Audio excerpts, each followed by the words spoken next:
ஹேம்குட்டி, இன்னைக்கு உங்க வீட்ல என்ன சாப்பாடு? என்ன சாப்பிட போறீங்க?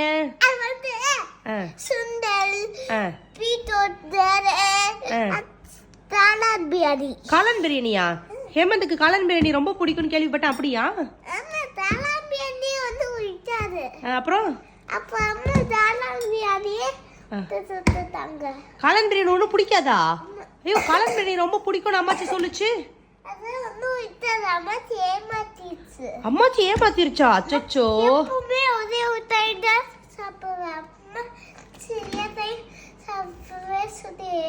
சரி, காய்ச்சல் எப்படி இருக்கு இப்போ?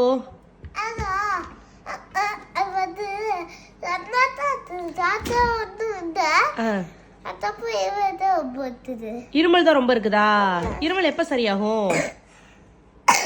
அது வந்து சரியாவே அது தேய்ச்சோம்.